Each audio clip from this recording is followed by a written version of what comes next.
Chapter 169. Shizun. It's the first forbidden technique. Nangong Liu!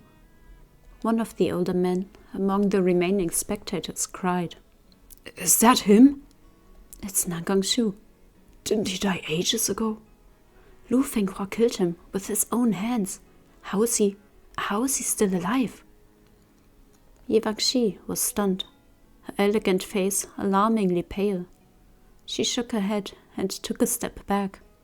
Yifu, she murmured at last through trembling lips, her eyes full of tears. Xu Shuanglin glanced toward Yivangxi with a small smile. Little Yizi, come over here next to Yifu. I won't hurt you. Don't you dare touch her! Someone yelled ferociously. Yivangxi felt her wrist grabbed and turned to see Nangong Liu, his eyes overflowing with the pain, raw as an open wound. Yivangxi, get behind me! Xu Shuanglin chuckled. My dear nephew, why is your temperament so different from your dad's? You're just like your mother. Shut up! You have no right to mention my mom. Don't I? Xu Shuanglin drawled. Didn't you know? The one your mom liked best was originally me, not your dad. Nangong Liu's face contorted in fury and disgust, madness and agony flashing through his eyes. The sight seemed to please Xu Shuanglin. He cackled raucously, as if such bone-deep hatred nourished his soul. Your dad ruined my reputation. He stole everything from me. But who cares? Rufeng sect. Rufeng sect was in his hands when it met its doom. So go on and hate me, seer. Go on and hate me, dogger. Did you all think poor little Nangong Liu would die so easily? Did you think I'd lie down in my tomb like a good boy and watch you all make merry in the living world? His smile twisted into a leer. You must be dreaming, he spat. He turned his attention back to Nangong Liu, who was hanging on to life by an unbreakable thread. Xu Shuanglin yanked his brother up by the collar, as if grabbing a palmful of filthy mud. How well could the brilliant Rufeng sect fare in the hands of such trash? How laughable. Sect leader or no, I still played you for a fool all these years. After all, didn't you wag your tail like a good dog and fetch me whatever I asked? He gave Nangong Liu's bloody cheek a cheerful pat. The smile curving his lips was affectionate, but his eyes flashed with menace. Dogger, you're nothing but a pathetic coward, a useless piece of shit. Guyuye's sect leader, Jiangxi, raised his voice. Sir, did you show us these scenes for the sole purpose of destroying Rufeng sect's centuries of history and tradition? Xu Shuanglin turned his head and blinked. Centuries of history? What of them? If traditions are abolished, they can be formed anew. If the 72 cities are burned, they can be built again. The only thing that will please me is the death of a human heart, its ashes scattering on the wind. He flashed Jiangxi a brilliant smile. I'd like to destroy every one of your hearts. He spoke with a calm that was all the more terrifying when paired with the gleeful look on his face. Nangong Liu had had enough. Vengeful fire blazed in his eyes, choked with the thick smoke of desperation. Those eyes harbored a hell-bent hatred, and not a shred of self-preservation. Before the others could react, a whistle of his jade flute brought a fey-wolf as tall as 3 men bounding out of the woods, soaring through the air to land before him. Nangong Liu vaulted onto his back, their shadows leaping forward before he was even fully seated. Mantuo, come! A holy weapon in the form of a dazzling bow appeared in Nangong Liu's hand. With perfect form astride the fey-wolf, he drew the jade bow Mantuo, his features written with feverish hostility. He loosed 3 arrows in rapid succession, all flying toward Xu Shuanglin's vital points. Xu Shuanglin grinned. "See ya, you naughty boy." He sidestepped the first 2 arrows and, seeing that he couldn't avoid the third, casually seized the flabby, half-dead body of his elder brother to block it. Despite everything, Nangong Liu was still Nangong Xi's father. However careless Nangong Liu had been, the bond of blood was a habit carved into Nangong Xi's bones. Nangong Xi flinched and his temple throbbed. His sharp canines cut into his lip, filling his mouth with blood. "Do you still want to play with Uncle?" Xu Shuanglin said with a genial smile. "If you do, I'll indulge you." "Nangong Shu, I'm going to kill you!" What's a cute kid doing yelling about killing? Although Xu Shuanglin spoke leisurely, his movements were anything but, as he turned to face off against his nephew. Within a few moves, it was clear that Xu Shuanglin's skill was exceptional. The audience gaped in awe. Some thought it was no wonder he'd been so bent out of shape when Nangong Liu was named the next sect leader. The difference in magical ability between these 2 brothers was like that between heaven and earth, between clouds and mud. The elder was hardly even fit to carry the younger's shoes. "Wow, he's good. Didn't they say Nangong Shu stole his brother's techniques back in the day? How is he so powerful now?" "Looks like he'd give any top Zhangshi a run for his money." The few onlookers who had initially thought to step to the fore with Nangong Xi now shrank back one after another. Some quick-witted disciples, concluding that Rufeng's sect was irrevocably doomed, seized the chance to make their own escape amidst the chaos. Their cowardice proved contagious. In no time, most of the remaining cultivators had fled. Even the sectmates of the still unconscious chess pieces turned tail and left their helpless sect siblings behind. Within moments, only a handful of people remained in the hunting grounds forest. Moran surveyed the scene. Only he, Chuaning, and Yivangxi had stayed behind. Wait, no. So had Jiangxi. Now this was unexpected. Jiangxi was the richest man in the world, the leader of Rainbell Isle, the most successful businessman on earth, and the head of the cultivation realm's foremost sect after Rufeng. No one would have guessed he would willingly tend to such a stressful and thankless task. "Junction men." At the sound of the small quavering voice, Moran looked back again in astonishment. There was one more person here. The man cowered behind a tangerine tree, face grey and lips trembling, yet had managed to remain while his fellows had fled. Li Wuxin? Li Wuxin, for it was indeed he, swallowed. His face was a greasy yellow, the jaundiced hue of rice husks, covered in a sheen of sweat. As the leader of the upper cultivation world's bottom-ranked sect, he looked uncertainly at the others. "Shall we make a move together?" Jiangxi didn't answer right away. He swept a swift glance over the rest and said with practiced authority, "Li Chuangshu, you're with me. I'll save the chess pieces who are still fast asleep. You'll be responsible for conveying them to safety on your sword." Yes. As for Chu Zhangshi and Mo Zhangshi, Moran, go assist Nangong Xi, said Chuaning.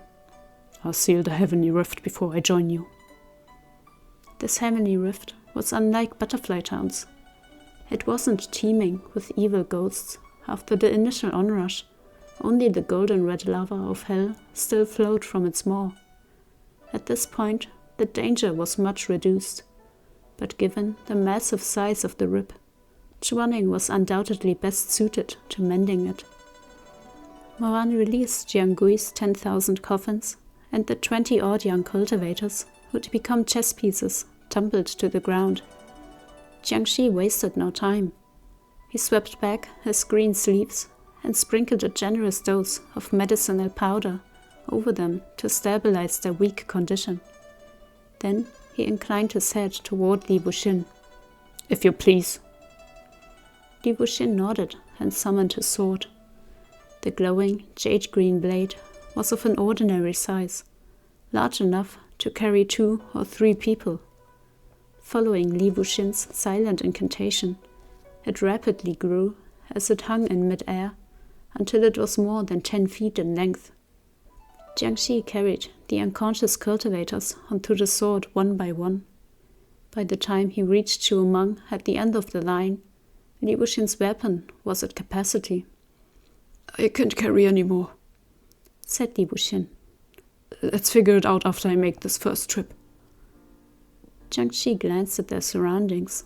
Sparks were flying on all sides, and the tide of spiritual energy was spiraling frighteningly out of control. The tangerine trees around them collapsed one after another, breaking like rotten twigs. The spot where they stood would soon share the same fate. With no other choice, he shot Zhu Meng a resentful glare. "Forget it. You go ahead. I'll handle this last brat myself." He intoned in a deep voice, "Shu Huang, come."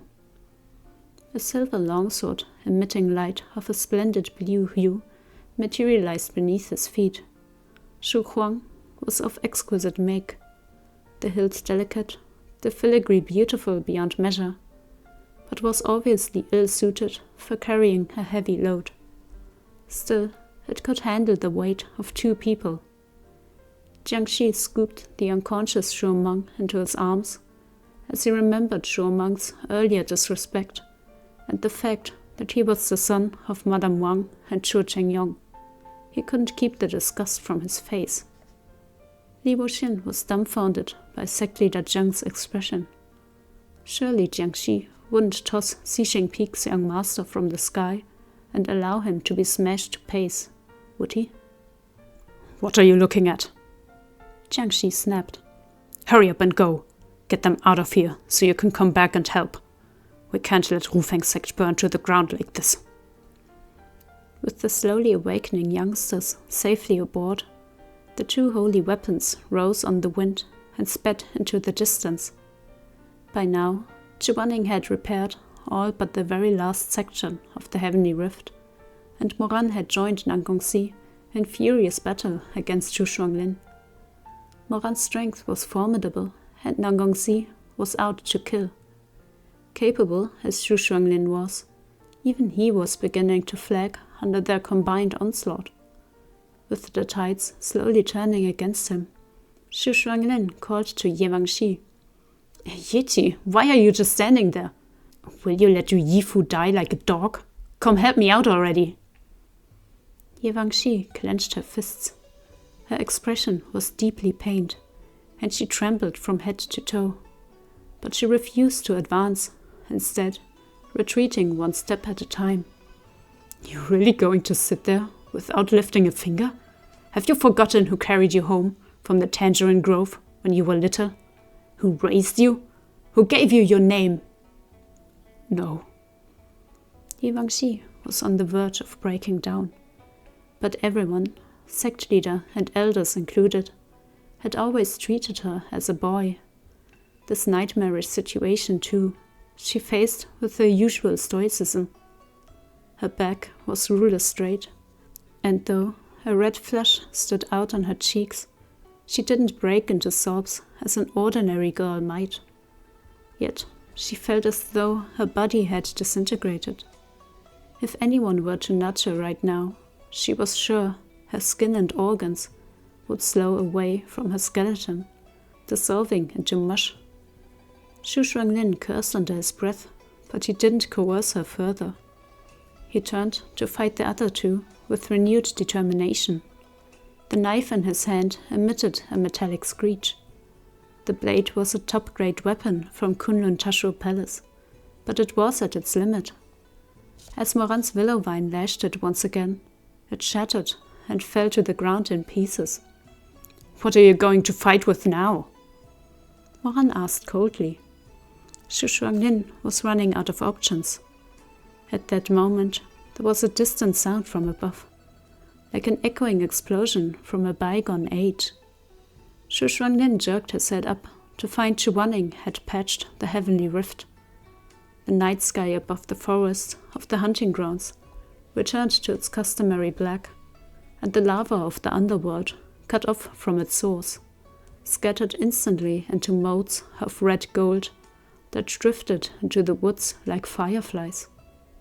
Xu Wanning floated down from the night sky against a backdrop of stars. His muted formal robes billowed in the gale, enhancing the porcelain paleness of his face and the peerless handsomeness of his features. But his elegant appearance couldn't conceal the murderous intent that radiated from every inch of him. Fuck. Xu Shuanglin gritted his teeth. He could barely handle Mo Zongshi. If Zhu Zongshi joined the fray, was there anyone in the world of cultivation who could oppose their combined might? Xu Shuanglin took a step back. He slashed his palm with a knife to draw blood, which he used to smear a spell array on his forehead. Still no rescue? He growled. How long are you gonna drag this out? As he lifted his hand, his fingernails lengthened, growing by several inches.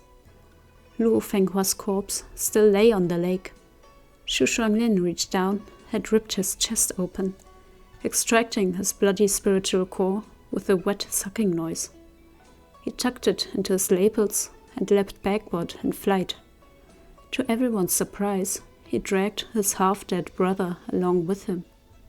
A twitch of his hand dispelled the barrier below him, and he jumped into Gangquan Lake, sinking straight to the bottom. Moran started. The holy weapon Bugui, which had just been used to open the heavenly rift to the underworld, was still at the bottom of the lake. Xu Shuanglin was an adept swimmer. Even towing Nangong Liu's dead weight, his bare feet propelled him swiftly through the water to grab the jet-black blade in the middle of the lake. The moment he broke the surface, another crack appeared in the sky. Xu Wanning frowned. A heavenly rift. His tone was uncertain. The crack was small, only the height of a man, and emitted no dark qi. This was clearly no heavenly rift to the ghost realm. With a great splash, Xu Shuanglin sprang from the lake, his brother in one hand and Bugui in the other. Brandishing the holy weapon, he hurled a beam of sword qi that slowed his 3 pursuers in their tracks, then seized the chance to flit upward. High above, a delicate hand reached out from the narrow rift and gripped Xu Shuanglin's arm. It's the space-time gate of life and death, Xu Wanning exclaimed. Realization struck him like a bolt of lightning, and his eyes went wide. He had maintained his composure until that moment. Even the Chenlong chess formation hadn't fazed him. But now, the color drained from his face. Stricken, his hands curled into fists within his sleeves. Moran felt like a bucket of cold water had been thrown in his face. He whipped around. What? How? Of the 3 forbidden techniques, this was the most powerful. Legend had it that it could rip apart time and space, defying fate to bring together 2 people of distant eras. Before their very eyes was the most taboo of all the lost techniques of the cultivation world, the space-time gate of life and death.